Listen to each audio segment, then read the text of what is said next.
الحمد لله على إحسانه والشكر له على توفيقه وامتنانه والصلاة والسلام الأتمان الأكملان على المبعوث رحمة للعالمين وعلى آله وصحبه ومن تبعهم بإحسان إلى يوم الدين أما بعد معاشر المسلمين jamaah sidang Jumat yang dirahmati Allah Subhanahu wa taala. Marilah kita senantiasa memanjatkan puji syukur kepada Allah Subhanahu wa taala agar kita senantiasa mendapatkan curahan rahmat-Nya. Semakin kita bersyukur kepada Allah Subhanahu wa taala, maka Allah Azza wa Jal akan semakin mencintai dan meridhai kita. Dicintai dan diridhai oleh Allah Azza wa Jal adalah target utama seluruh nabi. Dengan segala upaya, perjuangan dan pengorbanan mereka, namun tujuan mereka satu. Tujuan utama para nabi rasul agar diridhai oleh Allah Azza wa Jalla. Makanya Rasul sallallahu alaihi wasallam dengan segala potensi yang Allah berikan kepada beliau, yang beliau ungkapkan ketika beliau diprotes oleh istri tercinta beliau Aisyah. Diprotes karena tahajud beliau dinilai berlebihan, karena mengakibatkan adanya luka dan bengkak pada kaki beliau. Jawaban beliau jelas, singkat dan padat. Afala akunu abdan syakura? Apakah saya tidak boleh menjadi hamba yang bersyukur, wahai Aisyah? Statement Nabi alaihissalam tersebut memiliki makna bahwa semua yang beliau lakukan dalam konteks bersyukur kepada Allah. Karena dengan bersyukur kepada Allah Azza wa Jal, maka di sana ada ridhonya Allah. Di sana ada cintanya Allah Subhanahu wa taala.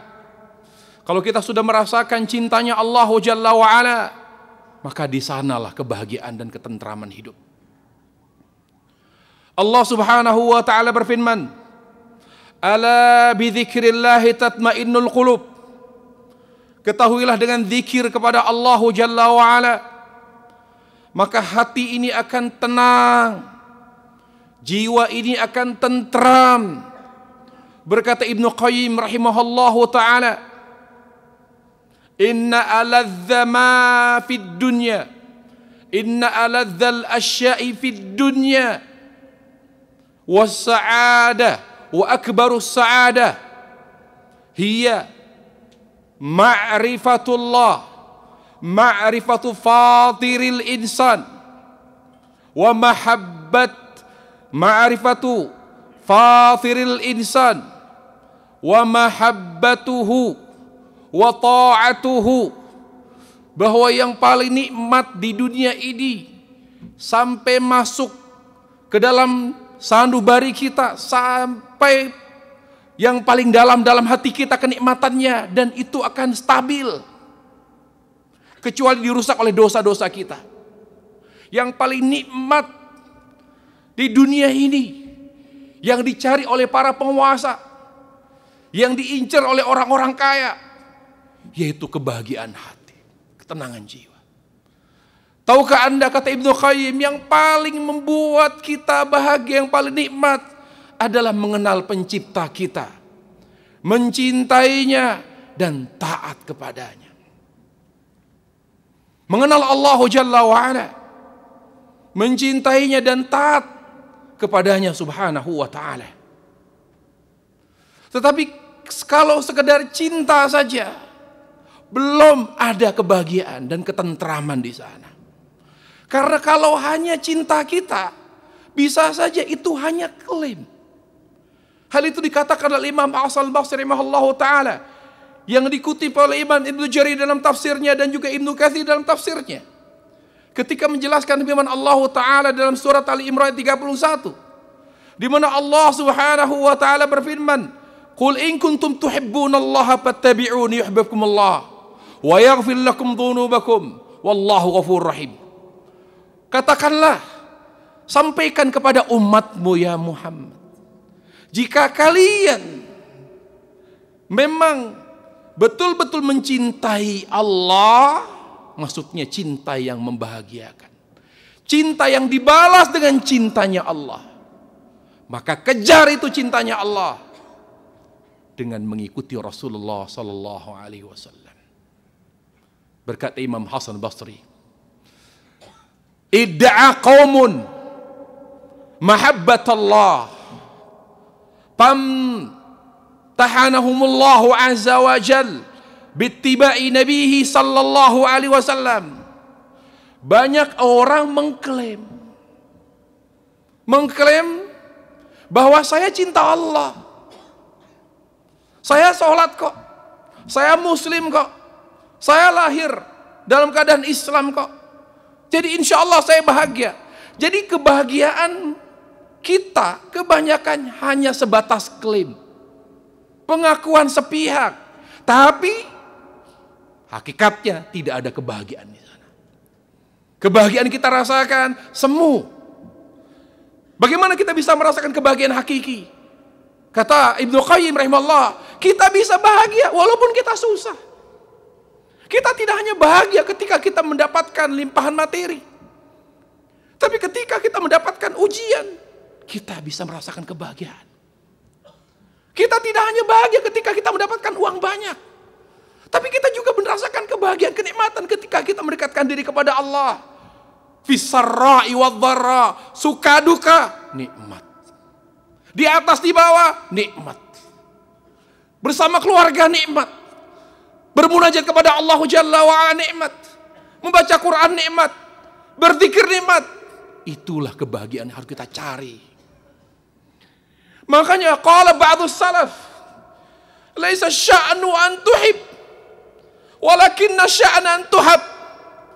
Yang terpenting yang harus kita kejar, yang menjadi target utama kita, bukan uang, bukan harta, bukan wanita, bukan. Yang harus menimbulkan kegelisahan. Gelisah kita ketika mau tidur, gelisah ketika di jalan. Kapan Allah mencintai saya? Laisa sya'nun tuhib. Kapan Allah mencintai saya? Kalau Allah sudah mencintai saya, maka di situ kebahagiaan. Mengapa kita hanya senang kalau kita punya uang? Kalau istri kita sehat, anak kita pintar, tapi kita gelisah kalau sedang ada masalah rumah tangga. Karena Allah meninggalkan kita. Karena Allah belum mencintai kita. Aqulu qawli hadza wa astaghfirullah li wa lakum wa lisa'iril muslimin min kulli dhanb fastaghfiruhu innahu huwal ghafurur rahim. Alhamdulillah. Alhamdulillah ala ihsani. Alhamdulillah hamdan katsiran tayyiban mubarakan fihi kama yuhibbu rabbuna wa yarda. Wassalatu wassalam ala hadil bashariyah jama'a alladhi adda al-amana wa nasaha al-umma wa jahada fil haqq jihadi wa ala alihi wa sahbihi wa sallama tasliman katsira. Para jamaah, kalau kita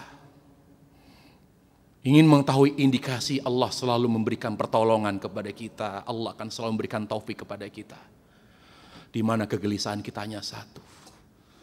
Kapan Allah mencintai saya? Bagaimana Allah mencintai saya?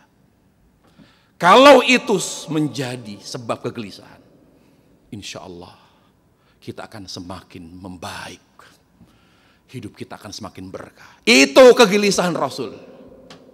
Itu kegelisahan seluruh sahabat Rasulullah. Makanya pertanyaan mereka hanya dua. Tentang apa yang membuat mereka semakin mengenal Allah.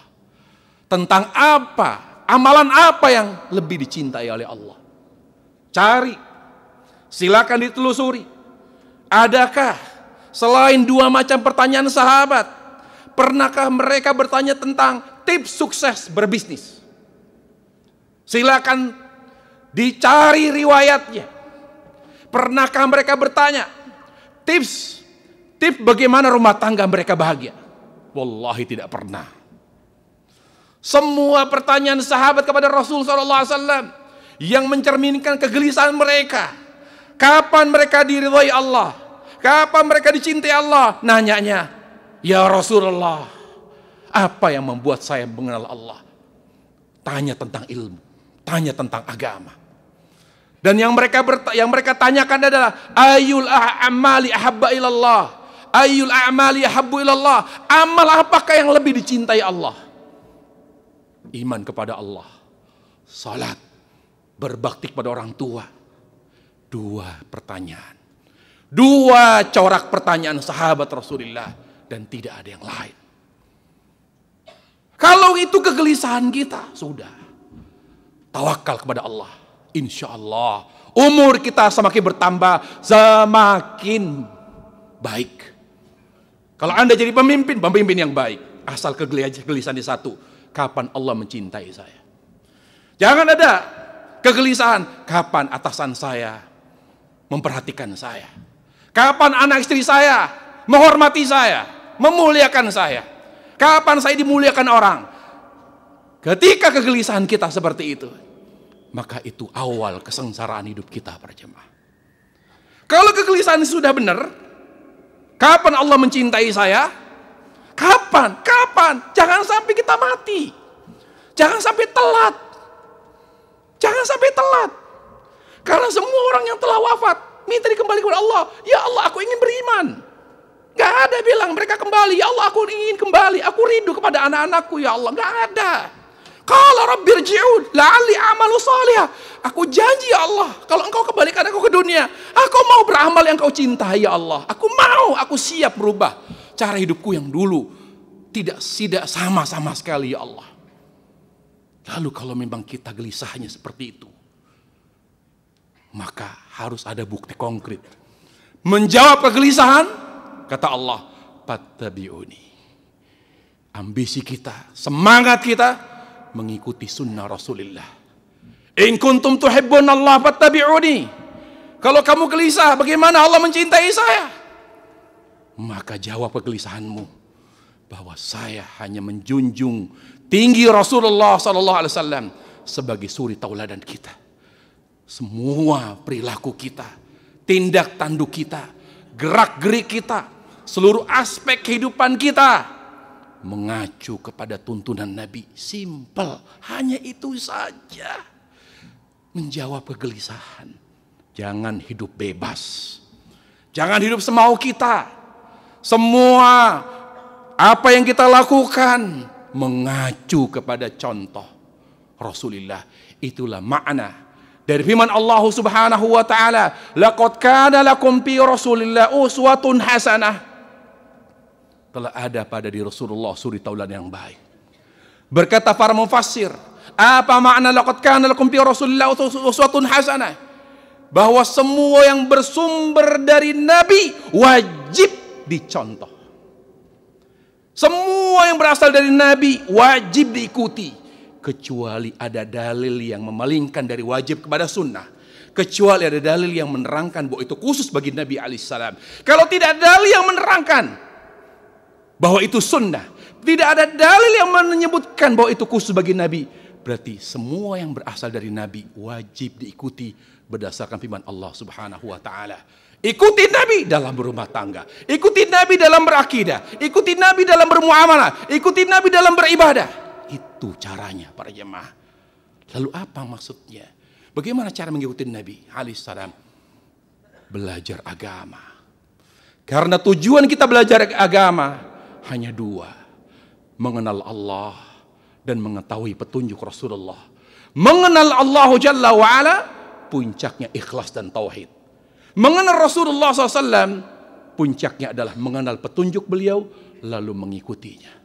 Semoga Allah Azza wa Jalla mengampuni dosa-dosa kita semua dan merahmati kita, sehingga Allah Subhanahu wa taala selalu memberkahi hidup kita, selalu memberikan taufik kepada kita, menjadikan kebodohan kita sesuatu yang menjadi bahan uzur. Semoga Allah Azza wa Jalla selalu menjadikan kita semua menjadi orang-orang yang bahagia di dunia dan akhirat. Allahumma ighfir lil muslimin wal muslimat al-ahya'a minhum wal amwat innaka sami'un qaribun mujibud da'wati ya qadiyal hajat. Allahumma ighfir lana wa liwalidina warhamhuma kama rabbayana shighara. Rabbana hab lana min azwajina wa dhurriyyatina qurrata a'yun waj'alna lil muttaqina imama. Allahumma iqsim lana min khashyatika ma tahulu bihi bainana wa bain ma'asik wa min ta'atika ma tuballighuna bihi jannatak wa min al-yaqini ma tuhawwinu bihi alaina masa'ib ad-dunya wa mati'na Allah bi asma'ina wa absarina abadan ma ahyaytana ya arhamar rahimin. Allahumma la taj'al ad-dunya akbar hammina wa la mablagha ilmina. Allahumma la taj'al ad-dunya akbar hammina wa mablagha ilmina. Allahumma aslih lana dinana alladhi aswatu amrina wa aslih lana dunyana alladhi fiha ma'ashuna wa aslih lana akhiratana alladhi ilayha ma'aduna waj'al al-hayata ziyadatan lana fi kulli khair waj'al al-mauta rahatan lana min kulli syarr. Allahumma atina fid dunya hasanah wa fil akhirati hasanah wa qina adzaban nar. Subhana rabbil izzati amma yasifun wa salamun alal mursalin walhamdulillahi rabbil alamin. Ibadallah, innallaha ya'muru bil 'adli wal ihsani wa ita'i dzil qurba wa yanha 'anil fahsya'i wal munkari wal baghi ya'idukum la'allakum tadhakkarun. Fadhkurullaha yadhkurukum washkuruhu 'ala ni'amihi yazidkum wa la dzikrullahi akbar. Wallahu ya'lamu ma tasna'un. Aqimus salam.